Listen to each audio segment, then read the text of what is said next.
Machine Bhagiratha water tank ఇవాళ లేని ఊరు లేదు, లేని పల్లె లేదు, లేని పట్టణం లేదు. మిషన్ భగీరథ ఇంటింటికి తాగునీళ్ళు ఇచ్చిన మొట్టమొదటి రాష్ట్రం తెలంగాణ. ఇంటింటికి నీళ్ళు ఇచ్చిన మొట్టమొదటి ముఖ్యమంత్రి కేసీఆర్ అనే మాట బ్రహ్మాండంగా ఇంటింటికి ఆ భగీరథ ట్యాంకు ముందు సెల్ఫీ తీసి ఒక వీడియో పెట్టి ఇంటింటికి చేర్చండి. అదేవిధంగా ప్రతి గ్రామంలో ట్రాక్టర్ ఉన్నది, ట్యాంకర్ ఉన్నది. ఒకే ఒక్క రాష్ట్రం తెలంగాణ. ఇచ్చిన ఒకే ఒక్క ముఖ్యమంత్రి కేసీఆర్. అదేవిధంగా ప్రతి ఇంటి ముందు నల్ల, ప్రతి గ్రామంలో నర్సరీ, ప్రతి గ్రామంలో ఒక డంపింగ్ యార్డు, ప్రతి గ్రామంలో ఇవాళ ఒక రైతు వేదిక, ఇట్లా ప్రతి గ్రామంలో ఒక నర్సరీ, ఆదర్శవంతమైన పల్లెల్ని తయారు చేసి 3% కంటే తక్కువ జనాభా ఉన్న రాష్ట్రం, దేశంలో 30% పంచాయతీ అవార్డులు కొడుతున్న రాష్ట్రం తెలంగాణ అనే మాట ఇవాళ బ్రహ్మాండంగా ప్రతి మనిషికి ప్రతి ఇంటికి చేరాలి. పిల్లల్ని రెచ్చగొట్టే ప్రయత్నం ఏదో జరుగుతలేదు. అసలు పేపర్ లీక్ చేసింది ఎవడు? బండి సంజయ్ గాని చెంచగాడు కాదా? బండి సంజయ్ గాని చెంచగాడు పేపర్ లీక్ చేస్తాడు. మళ్ళీ బండి సంజయ్ బట్టలు చెప్పుకుంటాడు, పేపర్ లీక్ అయింది, పేపర్ లీక్ అయింది. ఇంకో దిక్కు గ్రూప్ 1 పరీక్షలు, గ్రూప్ 2 పరీక్షలు వాయిదా వేయాలని లొల్లిపెట్టింది ఎవడు? ఇదే కాంగ్రెస్ వాడు, అదే ఆర్ఎస్ ప్రవీణ్ కుమారు, అదే బండి సంజయ్. వాయిదా వేయమని లొల్లి పెట్టేది వాళ్ళే, మళ్ళీ వాయిదా పడ్డాక అంతెందుకు వాయిదా ఇస్తామని మళ్ళీ లొల్లి పెట్టేది వాళ్ళే. పిల్లలు ఆందోళన చెందుతున్నారు, ఎందుకు వాయిదా ఇస్తామని మళ్ళీ లొల్లి పెట్టేది వాళ్ళే. పరీక్షా పత్రాలు లీక్ చేస్తారు, వాయిదా వేయాలని లొల్లి పెడతారు. కోచింగ్ సెంటర్ వాళ్ళని వెనక పెట్టుకొని ముంగట నాటకం ఆడతారు. అదేవిధంగా అన్నిటికన్నా దారుణం, కోర్టుకు పోయి టీఎస్పీఎస్సీ మీద కోర్టుకు పోయి మరి కోర్టు ద్వారా ఆర్డర్లు తెస్తారు. అంటే కడుపులో గుద్దేది వాడే, మళ్ళీ నోట్ల పిప్పర్మెంట్ పెట్టినట్టు మాట్లాడేది వాడే. కడుపులో గుద్దుతాడు, మళ్ళా మొత్తం ఇబ్బంది పెట్టి పిఎస్సీని బద్నాం చేసి మీదికెళ్ళి మళ్ళీ వచ్చి ఇవాళ ఆగమాగం మాట్లాడతారు. ఇప్పుడే తమ్ముడు చెప్పిండు, నిన్న అమిత్ షా వచ్చిండు, ఏమంటుండు? బీసీ సీఎం అంటుండు.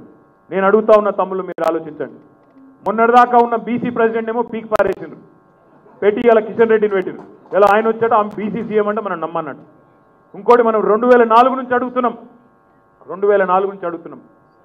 ఓబీసీ మినిస్ట్రీ పెట్టండి, కేంద్ర ప్రభుత్వంలో ఓబీసీ మంత్రిత్వ శాఖ పెట్టండి అని అడుగుతున్నాం. 2004లో డిసెంబర్ 17 నాడు మన ముఖ్యమంత్రి కేసీఆర్ గారు ఆనాడు కేంద్ర మంత్రిగా అప్పటి ప్రధానమంత్రి మన్మోహన్ సింగ్ను కలిసి మొత్తం ఈ రాష్ట్రం నుంచి బీసీ సంక్షేమ సంఘాన్ని తీసుకొని పోయి రిప్రజెంటేషన్ ఇచ్చి 1.5 గంటల సేపు చెప్పిండు.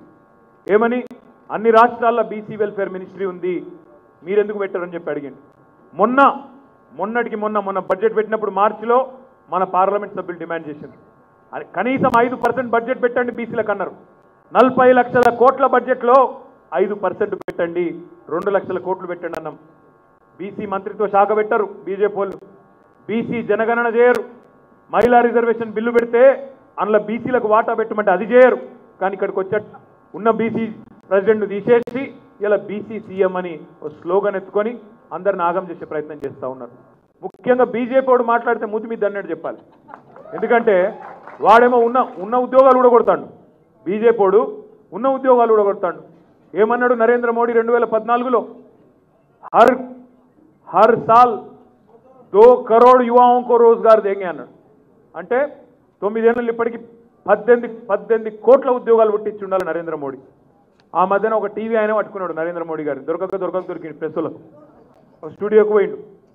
స్టూడియోకి పోతే మోడీ గారిని ఆ స్టూడియోలో ఉండే జర్నలిస్ట్ మిత్రుడు అడిగిండు, మోడీ साहब आप बोले 2 करोड़ युवाओं को रोजगार देंगे, फिर क्या हुआ, क्या हो गया అంటే ఏమంటాడు తెలుసా మోడీ గారు?